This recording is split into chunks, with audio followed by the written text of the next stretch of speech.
So I'm going to be talking about how Colbert here is kind of repeating the public idioms and what is expected of him. Spring. Um, I will be critiquing what he's saying. I mean, now he's stepping out of his comedy role and into the role of politics, so he should be ready for critique, I guess.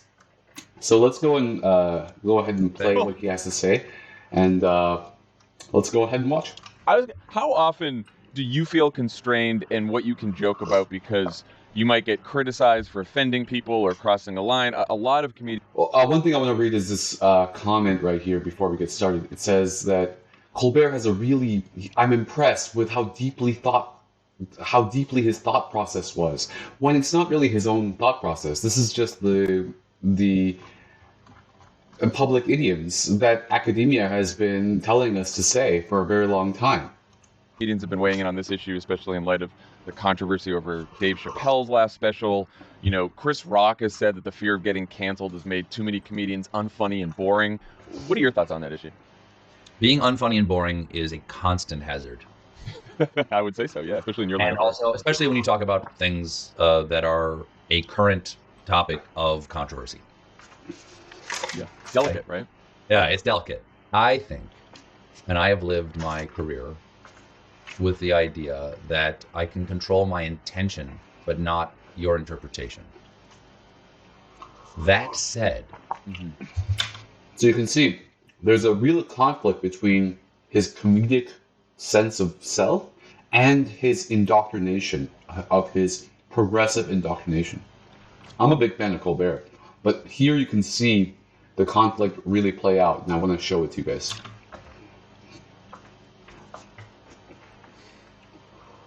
I also value humility. You know, I think that despite the fact that it seems like he's thinking about what he's doing, Colbert is a professional, and he's a professional public face. And this is not something that's deeply thought, because especially when he's going to bring out the already preconceived ways of thinking. So this is not a deep thought. And that is something that I have not always associated with my work. I mean, when I was doing the Colbert Report, I got to piggyback on that guy's ego and pretend it wasn't mine. Right. If you know what I mean. Yeah, you know. And listen, I didn't believe what he was saying, but I was indulging in appetites. And one of the appetites is I want to be able to say anything I want about anything. And I think that you should have the ability to say anything you want about anything. This is the great. Colbert is America right now, right? This is the Democrat versus the freedom loving. Doesn't mean you get the response you want for having said anything you want about anything. So here is a straw man about what cancel culture really is. It's not just about the response. You know, yeah, people are free to have freedom of speech, and people are free to respond in whatever way possible. But this is also a trope. But that's not what cancel culture is about. Cancel culture is more about the very conditions of being able to talk about cancel culture are under threat, right? So if you go on Reddit and post something about prohibition, you're not even allowed. The prohibition itself is prohibited, right? And I'm not just going to talk about cancel culture here.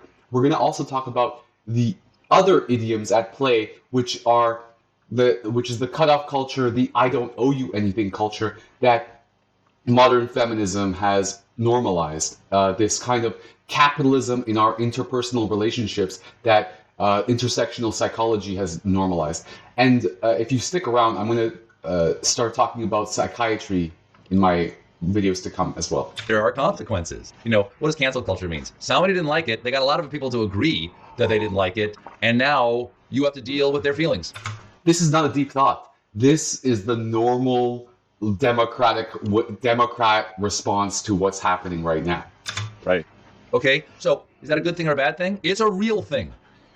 It is reality. It is the existence we're living in. Reality. Yeah. You know, and if cancel culture really existed, why is Mel Gibson working? Because it took a while, right? Mel Gibson was one of the first ones to get canceled I don't know, 10, 20 years ago, and now he came back. So cancel culture is not forever, but it does. And Mel Gibson wasn't in the limelight for many years. Why he's back is because there was a significant amount of time, and other more important pressing issues became in the news. He's Why- still here. He's still here. Really, why? I mean, that's the worst example. So I never hide behind it's just a joke. It's a joke. And those are hard. Okay. That's true for Chappelle as well. And try to do them thoughtfully. And if I have someplace to stand where I think it has an overt meaning, then there's no joke I feel uncomfortable saying. Okay. But that's my preamble. Oh, I like that. Okay, great. My answer, and having to do with humility, is I have come to believe that saying to historically marginalized people from whatever category of marginalization you would choose to name, to say to those people, y'all got to take a joke. So I consider myself a marginalized person, and what I find even more racist is the presumption that I can't take the joke. This is a continuation of what is called what is the noble savage. I'm not a noble savage. I am your equal. You are not on some high horse where you have to regulate your speech when you're talking to me. I want to talk to you as an equal. And as an equal, I want the jokes to be raw and from the heart and from your soul, from the impulse, from the reaction, from the moment right when you say it. Otherwise, what's happening is some sort of calculation, some sort of capitalist emotional labor calculation is actually happening, where you are performing. And in this performance, you are destroying the authentic equality, the authentic relationship that we could have been having. Instead, what's happening is you are creating some sort of screen. You're creating a screen by which you pretend to, you as a white person can never have any understanding of anyone's colonized lived experience, right? This is the problem with prescriptive intersectionality today, which I have my whole channel has been de-algorithmized because of it, okay? This is actually the racism. The liberal racism is this idea of I'm on a high horse, that I need to be weary of my past colonial transgressions. And it's actually patronizing. It's incredibly patronizing. You should talk to me as an equal, and you should be able to say your jokes as an equal. Is a little Olympian. And Olympian is you're even on a higher Mount Olympus by doing this. And you don't realize that. You can say it, but I think it might be a little solipsistic to think that your intention is more important than the effect of your work. You cannot have any intention. As Colbert said, you have no control over the effect of your work, especially when we live in a traumatized world where everybody has to deal with their own reactions in their own way. Anyway, you should, I'm coming out as a critique of not just Colbert here. I'm not actually even critiquing Colbert. What I'm critiquing are these public idioms that keep repeating themselves. And Colbert here is the conduit for that. He is the face, the nice guy face of what is actually a much deeper form of oppression that's taking place. He is the nice guy face of the evil capitalist exploitation that's happening. It's not him, really. He has no control. I mean, I bet if I talk to him and I have a great discussion. I mean, I don't know. I think he's a great guy, but and he has this character, he has this public persona that he has to play towards, and he's been told that he has this responsibility, right? It's not just him that's also doing it. It's a bunch of these late night guys. I think all of them have been taken into these sessions and they've been indoctrinated with the indoctrination that we've all received if you've gone to college. This kind of they sit you down and you learn a lot of things and you get indoctrinated. And unfortunately, I don't think these comedians have the capability of critiquing their indoctrination. They are basically, early college students who think that the world is just progressive and non-progressive, when in fact, if you watch my video to come, the devil's advocate was the role of the comedian. The devil's advocate is how you can go into heaven, is who opens the gates into heaven, whereas the road to hell is the one that's paved with good intentions. Yeah. Well, it requires, like you said, humility and also, I think, empathy, right? And again, this person is also repeating the public idioms again. We can't have empathy when people are doing these cost-benefit emotional labor calculations in their head. That's not empathy. That's performance. And the funny thing about it is we can see that the feminists equate emotional labor with performance, when performance is not emotional labor at all. Performance is a completely different kind of labor. It's acting. Acting, I don't have to internalize the emotions on a deeper level. All I'm doing is performing for the street. It's a completely different game. Before you say something, you want to put yourself in the shoes of the person who might hear it and try to imagine their experience. Again, if you want to talk about standpoint epistemology, there is no way that these white men who have all of the world at their fingertips, the world is their oyster, have any idea what it's like, can have no ability to have any type of commensurability with what it really means to be a colonized person. Receiving whatever that joke or criticism is. Right, and that doesn't mean like you can't do the jokes you want. And it doesn't mean that if you do jokes, you have to apologize. You don't. And here, I think he's going to repeat some interesting thing. You don't owe anybody anything. Wonderful. You don't owe anybody anything. And you can see here that the feminist contradictions are playing in themselves. This is a classic feminist line. You don't owe anyone anything. Excuse me. Well, then what the hell's the point of social responsibility and communal responsibility that we were always talking about as teachers, as people who were raised in a volunteerist society, as we have to do 40 hours of volunteer hour work. Why do we have to do volunteer work in our society? You don't owe anyone anything. This is what teachers are teaching their students now. When before we used to teach that knowledge equals power and power equals responsibility. Today we say knowledge equals power equals you don't owe anyone anything. That's what I'll agree with, is that you are not obligated to do any kind of work that anybody wants you to do. You can see the head movements that he does is, again, even the ritualistic gestures here are picked up not from himself but from other people, the feminist movements, in fact. And you will find an audience for it. That is guaranteed. It's there. Yeah. Free speech doesn't mean that there's no reaction. Again, the problem is not that there's a free speech and free reaction.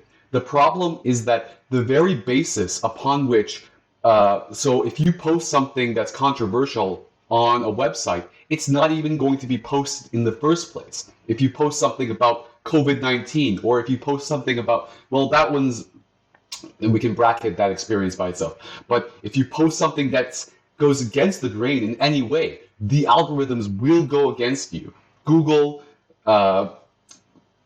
Reddit, all of these have skewed their calculations. So it's not even a matter of free speech. It's a it's before that.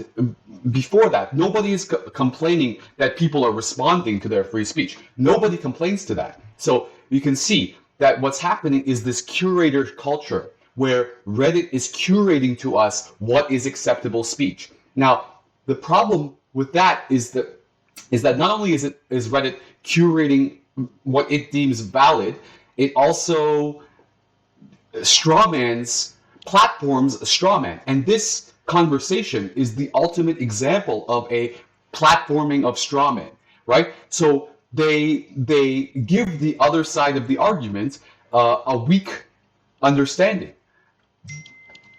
Well, it goes both ways. Yeah, well, in my dinner with Andre, hilarious. In my dinner with Andre, Andre Gregory talks about he sort of perceives a kind of a perfect emotional life where he could just say to his wife Marina, like, "Get away from me, you're ignoring me, get away."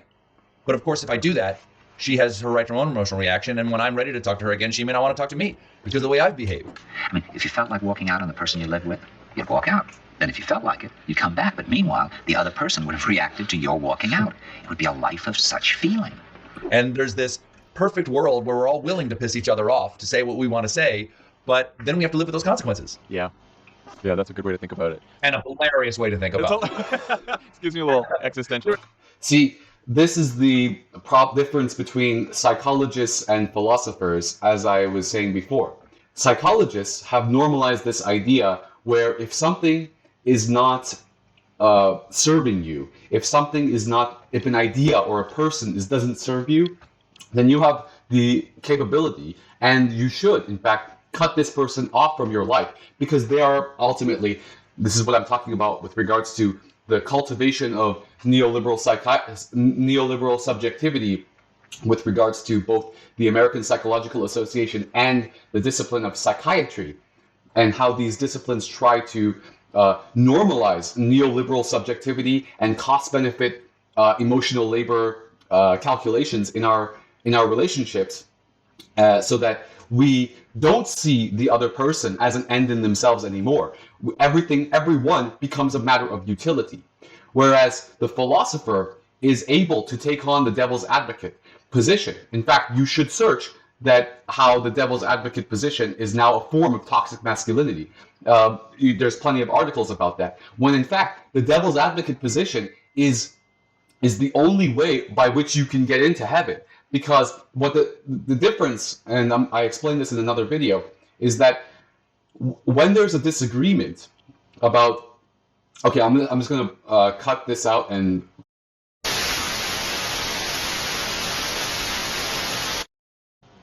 So you can see that the devil's advocate is so necessary for this whole conversation. Without the devil's advocate, we are slowly paving a way towards a terrible society with our good intentions. There is nothing funnier, man, than deconstructing what jokes you can or cannot do. No, See, the philosopher takes on dangerous ideas, plays with dangerous ideas, so that they can deal with it in a much better sense. Whereas the psychologists, what they do is they deplatform, and there's also articles about how deplatforming is good for the public mind, but it's not.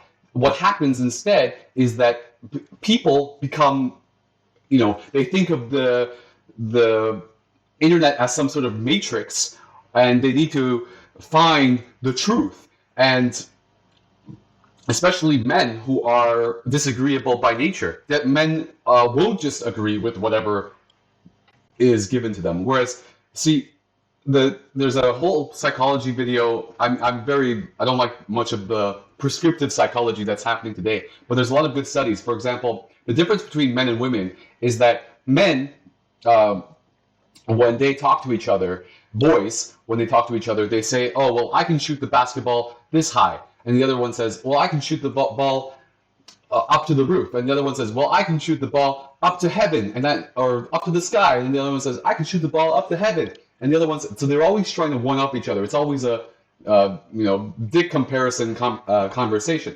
Whereas women, when they talk to each other, or little girls when they talk to each other, they say, "Oh, well, I like the color blue," and the other one says, "Oh, well, I like the color blue too." There's this agreeableness amongst a majority, or amongst a majority of women, and whereas men are always in this competitive situation. And so the craziness about psychology is that they think that they can socialize us out of this nature, but it's within these studies are done on children, right? It's way earlier than that. And social constructivism, which I agree with for the most part, can only to think that you can socially construct out of our social constructivism is the greatest form of narcissism today, right? So what the philosopher does is take on and give this endless benefit of the doubt to the other person, almost endless benefit of the doubt to the other person. Unfortunately, this is seen in the realm of psychology as a psychological problem, when in fact it's not. When you give endless benefit of the doubt to the other person, it's because you love the other person. And this love is what's being attacked by psychology as well. When they say stuff like, love has patriarchal roots, and we should, love and romance have patriarchal roots. When in fact, it's not the patriarchy that creates these conditions. I will say this though. That's why comedy seems so hard to me. It seems so hard to figure that out. Chappelle. Here we go.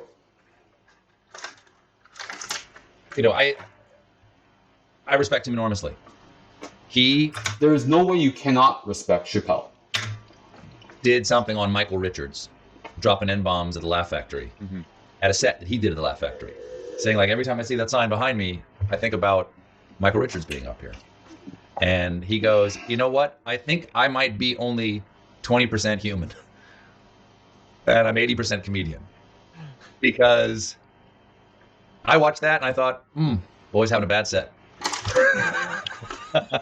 He'll get him next time. And then went, oh, nope, there's not going to be another next time. Just only view it through the comedy lens. Whatever comedian you name, then I know you gave Dave as an example, but any comedian you name, I would say that I value human beings a lot. I'm married to one. It's one of the reasons I love her, is that, boy, God, I love humans. But, I've said it many times, comedians and comedy writers aren't necessarily looking at things the same way. And they're looking, and you can look at it sort of mechanically, or just with respect to a craftsman. And if somebody does a good joke, however rough that joke may be to somebody, my first reaction as a comedian is like, oh, that's well constructed. I guess this is a problem with the philosopher as well. But the other problem I have here, in terms of how I'm looking at the situation, I'm looking at it as a philosopher. But the other problem that I'm having with this is that the human is being essentialized. Who is the human? What is the human? We can look at the work of Rosie Braidotti, and she has a great explanation of how this human has always been a site of contestation. There's never an essential human. And to assume that this is just how human beings behave, and you should just care about equality when you should care about equality between men and women when in fact there's no equality amongst men themselves, or something like that. Just these phrases that really decontextualize and make things a lot worse for humanity, right? When we think that we can socially construct, when we think that we have the ability to narcissistically socially construct what is correct, and we have universal principles, that in itself is a form of dehumanization. That's a good joke. Oh, I totally see why somebody would be mad about that. I 100% get it. Shit, I wonder how he's going to deal, or how she, because it happens to women too. I wonder how he or she is going to deal with the fallout from that thing. Does it happen to women? I haven't watched this before, so I'm just wondering, who are some women that have been canceled? It's a lot harder to think of women who have been canceled than men who have been canceled in terms of comedy. who is willing to take the more risks? Thing, because I've had to deal with fallout from shit. Right? Yeah. But my first reaction is The fallout that Colbert had to deal with was a couple years ago when he had to deal with this feminist woman who was telling him that it was too much emotional labor for her to explain to him what's going on. And it was cancel Colbert from a while ago. Man, that was the worst form of this feminist bullshit as well. I'm afraid it's not the human reaction. My reaction is, oh, wow. See, to assume that there is one human reaction, that's a form of universalism that's very dangerous. That was a daring thing to do, knowing what the reaction is. And boy, you certainly did land that dime right in the cup, man. That was a nice little toss. It was like Carnival. Can you throw the dime into the fishbowl and win the when I see somebody throw that dime in there, I don't know what they're going to win. They might win just a bag of shit because of what they get for having done it. But I do notice how well they threw that dime. You know, Trump has been gone for a year. I know that you breathed easy, as many of us did, if only for a moment when Biden won and Trump left. What is your current view about or level of concern about the state of democracy right now? How are you feeling? Oh, no. Yeah. Absolutely. I partly asked you because you've always been such an optimist. I've always considered myself an optimist. Partly it's by nature, partly it's because I worked for Barack Obama for so long. But you've always talked about America in such an optimistic way, and I've been feeling it lately, and I've been wondering what you felt. I haven't lost my optimism, but it's like it's like watching a flood come into your town and cover everything with mud and whatever was in the sewer today. Yeah. And an optimist says we're going to clean that up. An optimist doesn't say that's not a problem. Right. I mean, It's not ignorance of reality optimism. Right. I actually had a conversation with your old boss about this. Uh-huh. And So does the optimist say we're going to clean it up? Shouldn't the pessimist also say we're going to clean it up? The pessimist doesn't give up either. That's assuming that the pessimist is going to be like, oh, well, the pessimist is going to be like, there's going to be another flood soon. Something like that. But that doesn't mean the pessimist has inaction. Why is there an equation between optimism and action? And I'm going to be talking about why Stephen here is performing once again by looking at this very interview, the beginning of the interview. and fairly recently, and he said, I am optimistic, but I am not naive. And I would say the same thing. Yeah. What I'm trying to say is Barack Obama and I are a lot alike. Talk about the name drops. Jesus. Well, you're up there. Do you think your optimism comes from your religious background at all? I've always, because I was sort of raised Catholic, social justice, Jesuits, and it's sort of driven me that even though things are awful, that there can always be something a little bit better, that we can always sort of push towards something better.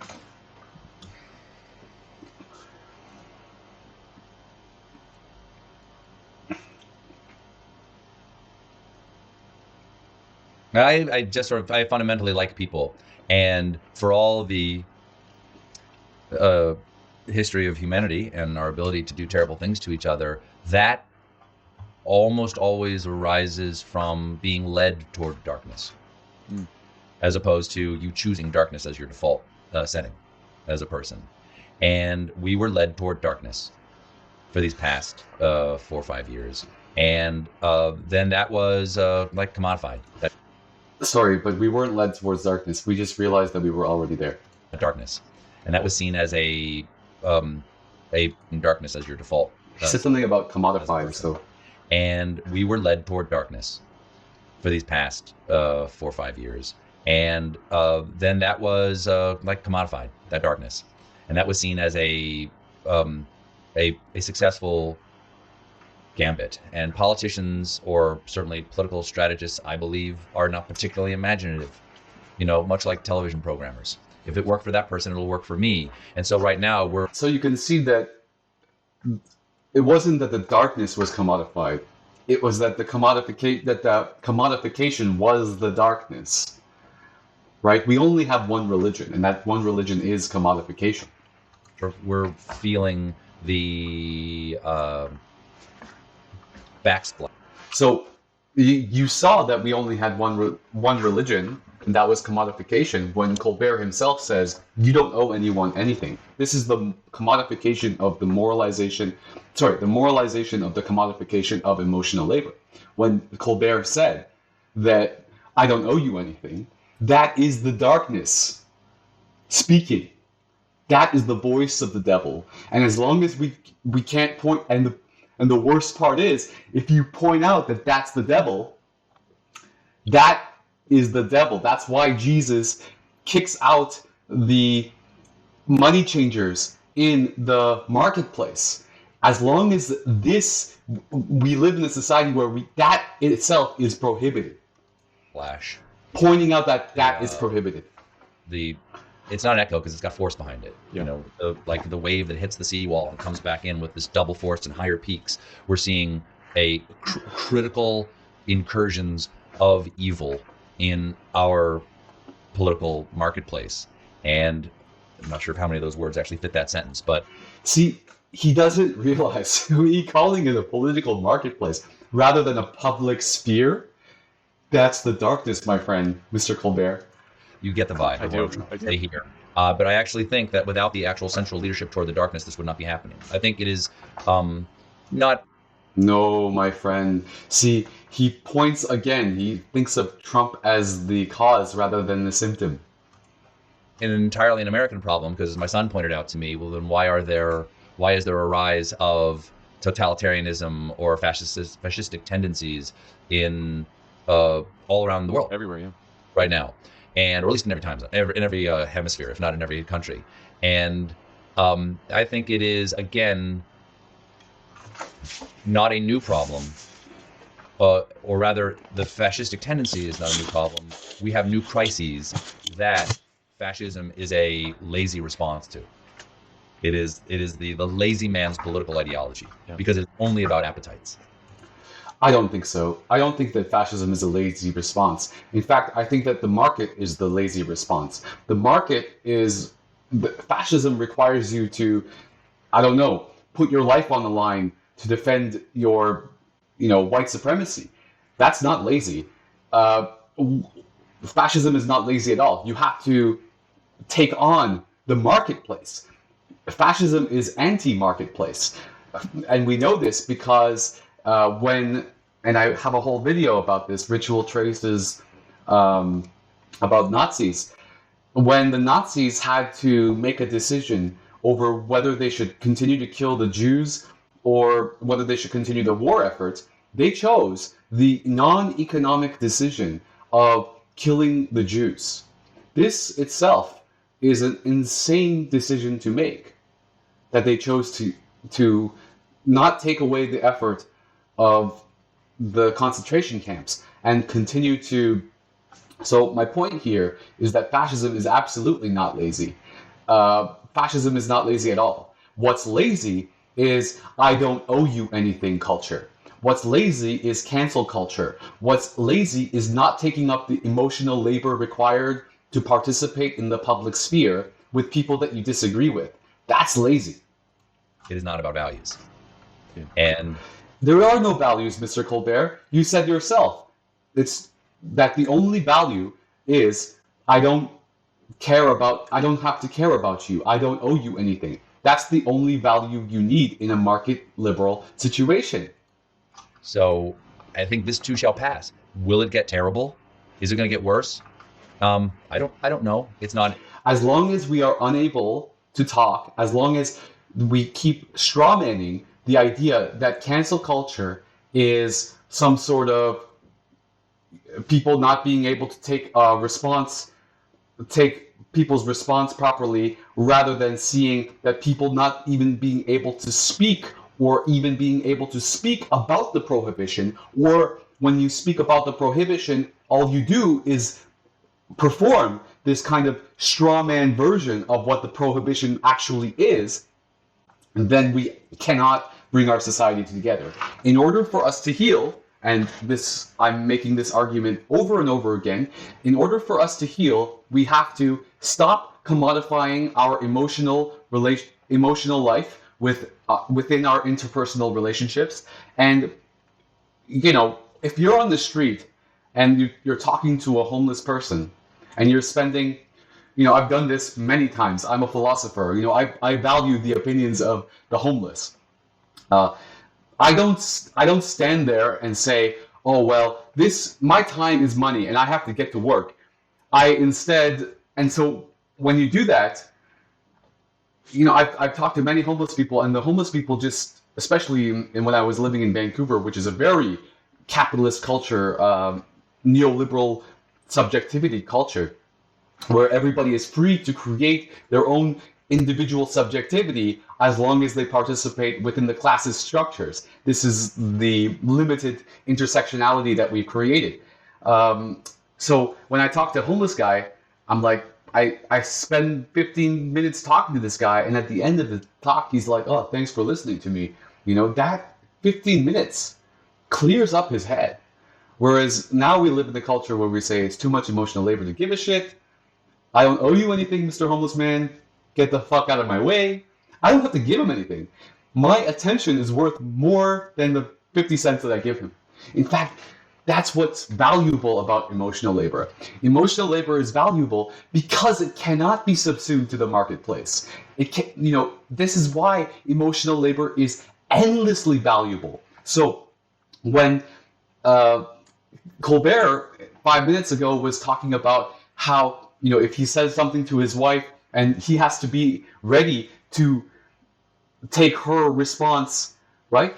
The reason why his wife is responding that way is because we have normalized a culture of feminism, which tells us that our emotional labor is valuable, which it definitely is valuable, but they don't understand that it's endlessly valuable, that it's eternally valuable. We've replaced the Kantian ethic of treating people as ends in themselves, and we've replaced it instead, even the progressives have replaced it instead with this Ayn Randian notion where even our time spent with our families is a matter of cost-benefit analysis. And as long as we don't see that itself as the context by which this darkness is created, I'm not sure if we can heal. We need to be able to talk openly and authentically about even the most racist, classist, sexist topics so that we can heal and go towards something more beneficial. As long as we think that we can socially construct narcissistically, as long as we think that we can curate the conversation, then we're going nowhere. We're going down the rabbit hole even more. Inconceivable that people like, Gozar or Kevin McCarthy, and I do not see the difference between the two of them at this point, because someone who knows better, okay, let's get back to your Jesuit training. Someone who knows better but does the same thing is actually in a state of greater sin than someone like Gozar, who apparently is mentally ill. Right. You know what I mean? I have more sympathy. The distinction without a difference at this point. It really is. Right. I mean, Gozar probably is. I think that the other guy made a better point, that it's difficult to tell who is stupid from who is evil. Insane. Allegedly, if any lawyers are listening. So I've heard satire. I would assume these guys. I would assume these guys are not evil. Let's say. Okay, just a joke. Just a joke. Or a joke. No, just a jokes. And the not unlikely next speaker should know better and does know better, and therefore is far more guilty of sticking a knife in our democracy than some mentally deficient former dentist. We were talking about hope, though. We were talking about hope. We started with hope, and then we ended with what gives me hope is, I will say, it's so impossible to talk about hope, right? And this is my point about solar punk that I'm going to be ending on this conversation on. In the light of eternity was a phrase my mother would always use. Try to perceive this moment in the light of eternity. And I would say, not in the light of eternity, I would say, but in the light of the power of the Constitution and my belief in the American people, this too shall pass. I truly believe it. But it will take effort. Yeah, it doesn't happen on its own. Nobody gets to opt out of this decision. And that was one of the things that was very hopeful to me. A lot of people are opting out, Mr. Colbert. You are in a situation of privilege, but many people are opting out because they're not able to have their say. Hey, did the former president get more votes than anybody else other than Joe Biden? Yeah, but that's kind of cool that America actually saw this moment as important and people did step up. That actually gives me hope. And it also gives me hope that 8 million more people thought it was a bad idea Yeah. to continue where we're going. There is actually one thing I'll say about Democrats is that they never cease to snatch defeat from the jaws of victory. So that's our thing. That's I like, what? So I'm going to end with the beginning of the conversation and why Colbert's hope was totally failed. He failed in his optimism because he's supposed to be the voice of optimism here. But I'm telling you that even Edward Said and some of the greatest intellectuals have very little hope. And why I'm going to talk about the importance of cyberpunk rather than or the conflict between cyberpunk and solarpunk, and why solarpunk is such a failure here. Have you experienced that at all? I don't think anybody could honestly say, if you own a smartphone, you can't say that you're not on the internet too much. I went and got my booster on Friday, and I sat down, and as I sat down, I reached into this coat pocket here and pulled out my phone and flipped it open to look at it, and I went, oh, why did I really need to do that? I have 15 minutes here, because you have to wait 15 minutes before you leave. Right. 15 minutes here, I could just spend 15 minutes just people watching. And so I did, and I people watched, and every single person was on their phone. You see, this is the ultimate form of pessimism right here. It's that we as a society are creating these rituals and we do not take responsibility, collective responsibility, for our individual actions. Yet, even Colbert wanted to have a good intention and be in the moment and to talk to people, but then being in the moment, what does being in the moment really mean here? Being in the moment, and Colbert is a man in the moment. He was totally in the moment by noticing that everybody else is on their smartphone too. So, this is my critique of solarpunk, right? To truly understand and to truly be in the moment is to understand that we live in a cyberpunk or postmodern reality where technology has overtaken us and is raising our children for us and is indoctrinating our children for us. This neoliberal culture is all over Instagram. This I don't owe you culture is all over everywhere. And we've normalized this to such an extent that so this moment was his moment of ultimate pessimism, right? That you are powerless as an individual, that we need to take this collective responsibility. That saying I don't owe you anything is part of that same culture where everybody's taking out their phone. Those are one and the same thing. And if you're interested in that, please check out my hard work, my Ritual Traces series that's being attacked by the algorithm today because of my stance against all of the modern neoliberal idioms that have taken over the progressive movements today. Thank you for watching.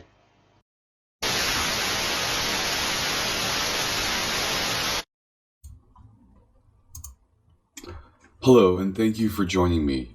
My name is Saul Nassau. I am a student of both Jordan Peterson and Slavoj Žižek. My channel is dedicated to finding ways of solving the problem of the public space and truly creating rituals of reconciliation. This morning, I woke up with a project that I was going to do, and I basically found the perfect example for this project, which I will be going through today with you. It's going to be a long session because I'm going to be basically taking apart what this person is saying, what this sociopath is saying, and using her as an example for a much larger conversation that should be happening.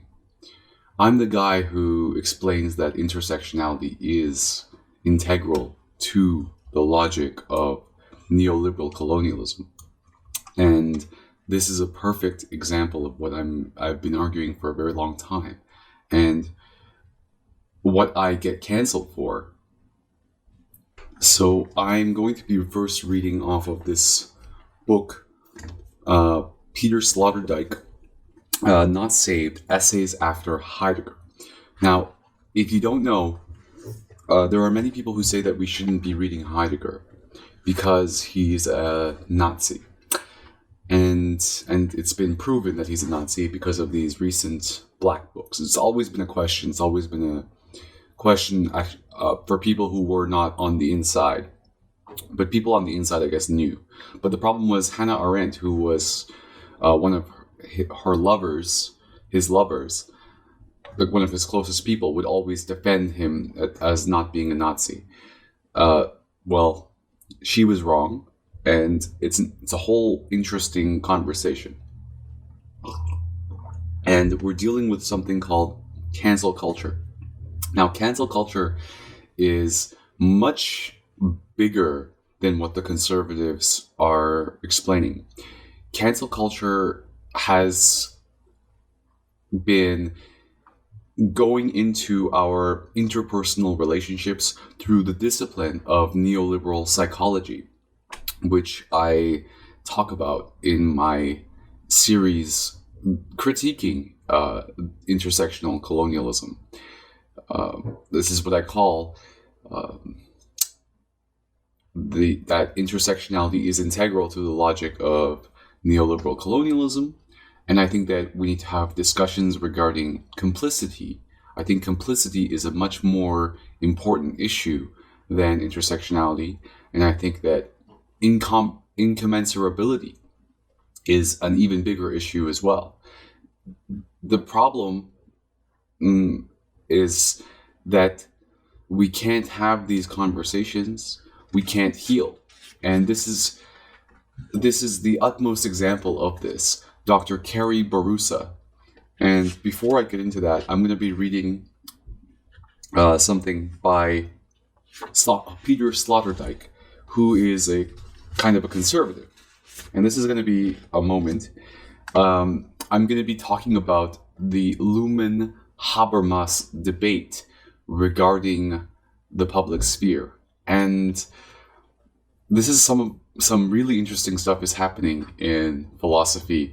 And I feel like I'm on the cusp of, reading things that most people are stuck in TikTok world. And this is so much more interesting to me than making those kinds of videos. So I'm going to be reading this. The expression devil's advocate, as is well known, stems from the vocabulary of the Roman Catholic Curia, or more precisely, it emerges from its popularization.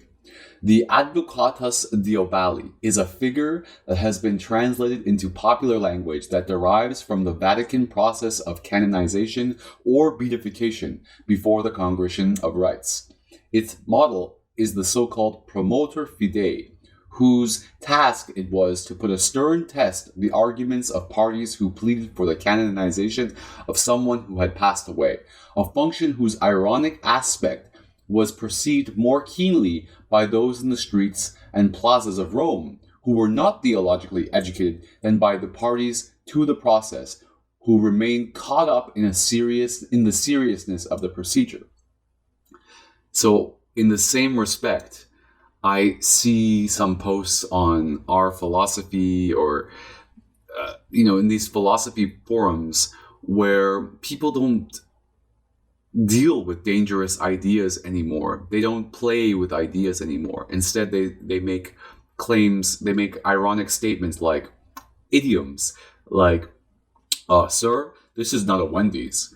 When in fact, I would propose to you that there's more philosophy happening inside the Wendy's today than in the actual academia, in academic institutions, which is sad. Regardless, with the same irony, those who were once on the outside labeled the role of the prominent advocatus Dei. If one adds, what is well known about popular opinions views of lawyers, then one also knows what is necessary about the connotations of these characterizations. In any case, it is evident that the devil must have an interest in hindering new entrants to the communio sanctorum in every single case, since, from the adversary's perspective, there is already today too great a crowd of those to whose corruption he can no longer contribute. For him, each new entrant to the cloud of witnesses formed above his head is not only a nuisance, but also a compelling occasion for attempts at subversion. It is the devil who, always with good reason, wants to prove that potential saints were not real saints. An interest that is not lacking in irony, since the agents of hell ultimately always play the game of the other side. With his negotiations and subversions, he is condemned to this office. As long as he respects the prohibition on conducting the process as such ad absurdum, in which case the real saints would disappear with the ostensible ones. One may here perhaps draw the conclusion that the devil is ultimately no less pious than the priest who also plays his role in the process. The irony of this controversial opinion lies in the fact that the above-mentioned defender of the faith, who adopts the role of a contestant, must be an especially adept theologian, since only then does the procedure for the discovery of the holy or blessed dignity in a proposed candidate lead to a valid result of canonization. An early and typical kind of test, by the way, for what in later times would be known as the unforced force of the better argument, though one here recognizes more clearly than in modern versions of the problem that the argument which contributes more effectively to the confirmation of the desired consensus will each time be held to the better. Here too, consensus is always already a sacred consensus and rests on the merciful influx of a higher rationality into the terrestrial procedure. That one behaves as though one heard the arguments of the other side equally, and as though consensus were the result of a procedure that reliably leads to the truth, always belongs to this perspective. The piety in this procedure that is here manifested betrays the faith in processes as mechanisms of selection without fault or reproach. In them, the logos itself makes the selection, and it cannot even do otherwise, because the only option still open for it is to become a process, since the option of becoming a human being has been exhausted. The faithful party's process that is disputed in a bipolar manner before the court is a case in which the Holy Spirit, liquefied in such a manner, cannot go. He deigns on every occasion to waft within the outcome of a process, just as though he no longer bloweth where he listeth, but rather where the procedure lets him.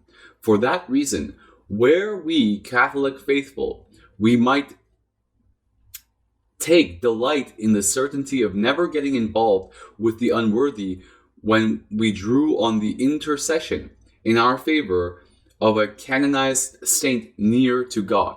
Indeed, the procedural filter guarantees that no false saints appear in the ranks of communio sanctorum that are officially listed, and thus spares us diabolic simulacra.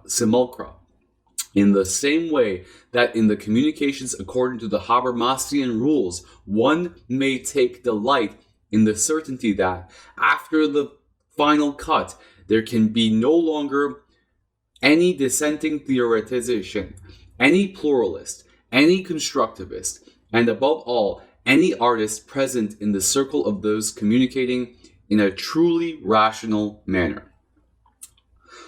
This is a really dense text because he's citing a lot of different thinkers from simulacra to Habermas to all of these different things. So this is I'm going to explain it in a second.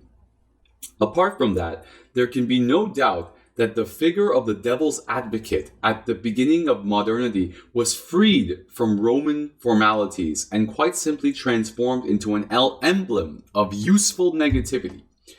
As the advocatus diaboli ultimately had only one task in the process of canonization, allowing the positive affirmation in the final judgment to emerge all the more brilliantly. You see, I'm going to read that again. The advocatus diaboli ultimately had only one task in the process of canonization, allowing the positive affirmation in the final judgment to emerge all the more brilliantly. Without a devil's advocate, you have people like Dr. Carrie Bourassa emerge. So that the modern negative version had to prove to be a part of that power, fully employed in Germany until just recently, which continually wills evil and continually accomplishes good. Wills evil, but accomplishes good. The logic illuminated a contemporary German Franciscan priest to such a degree that during the Sacred Congregation of Rites of the Holy See in 1960, he requested a beatification procedure for Judas Iscariot, without whose faithful betrayal of the Passion would never have occurred.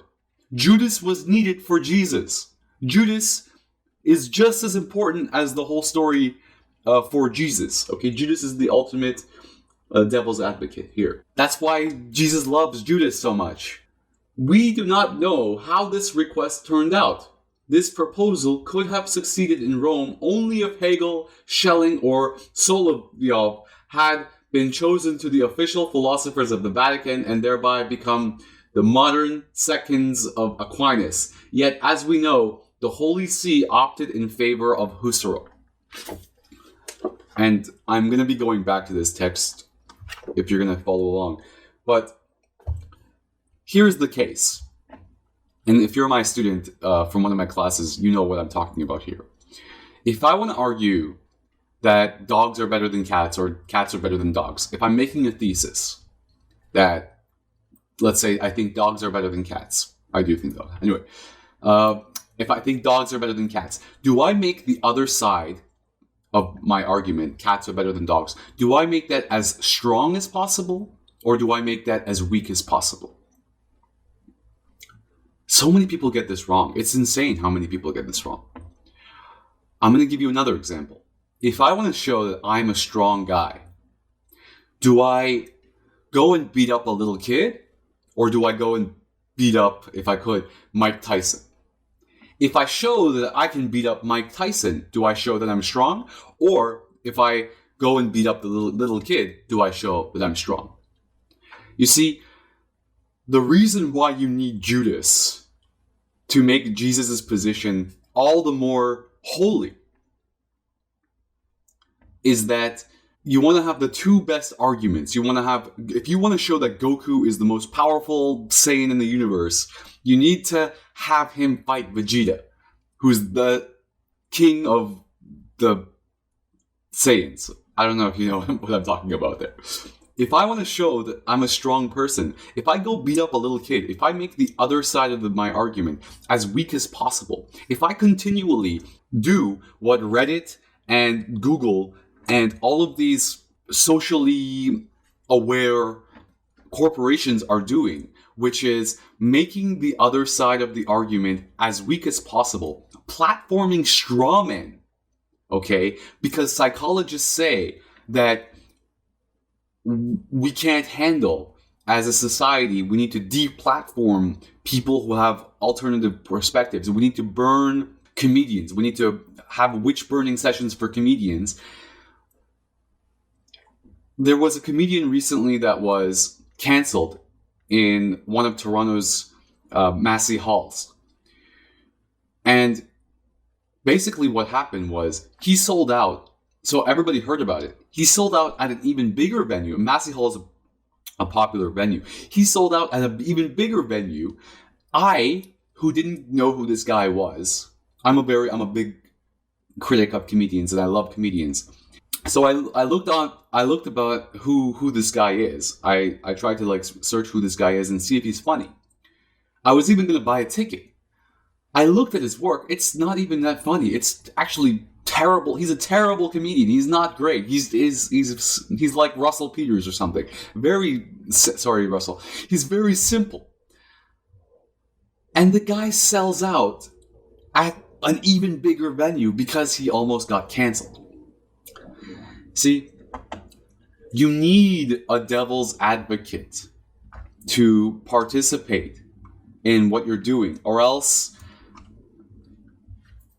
you make your side look weak.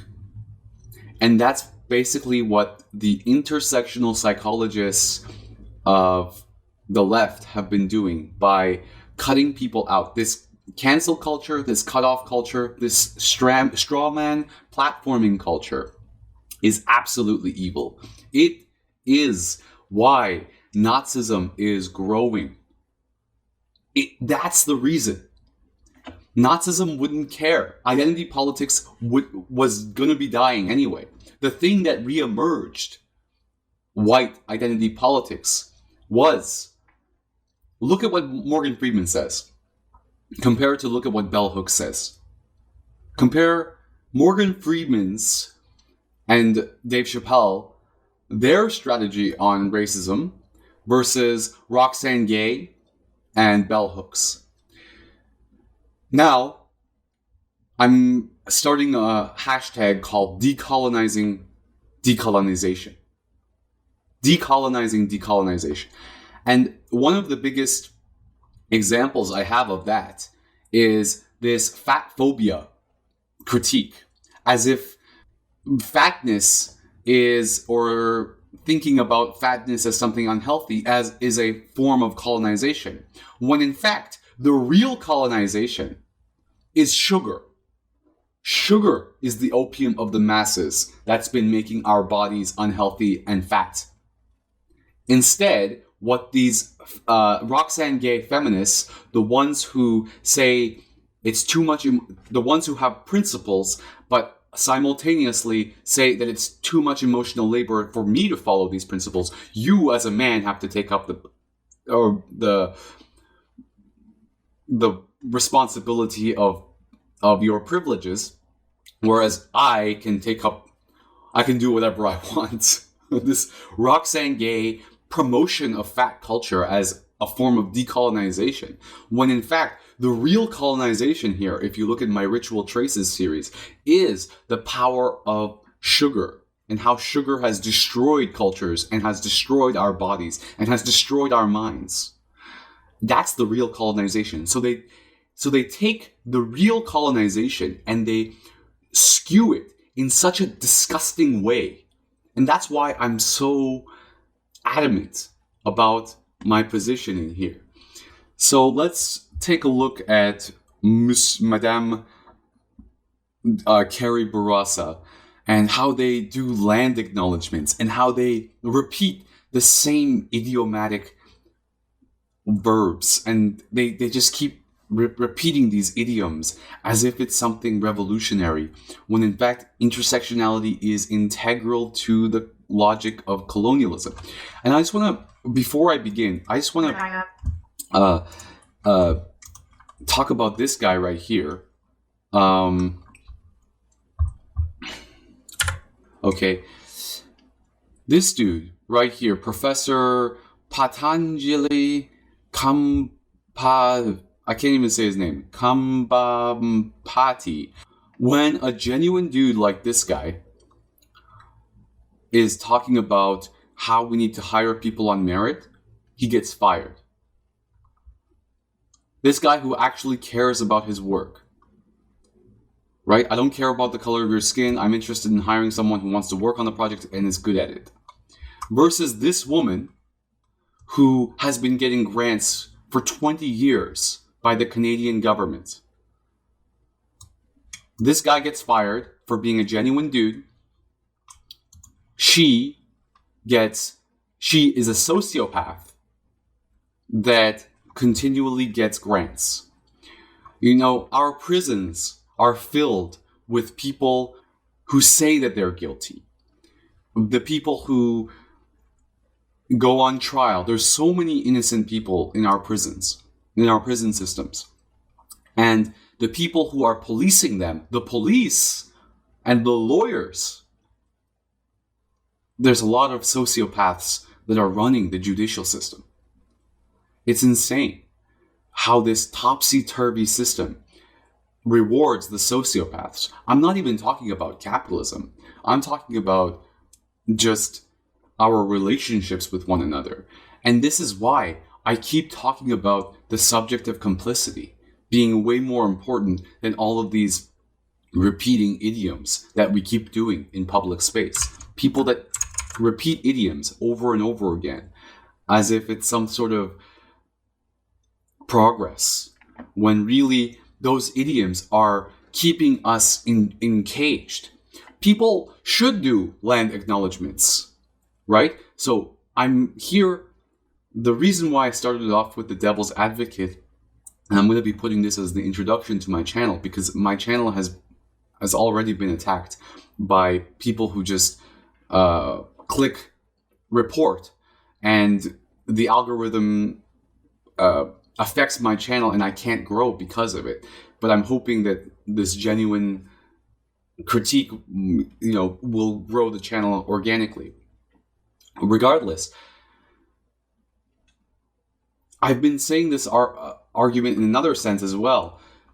The people who say that you need to pay attention to people's emotional labor, the only people that actually listen to that argument are the people who genuinely care about people's emotional labor, are the people that internalize it deeply, and because they internalize it deeply, they become scared to talk to people.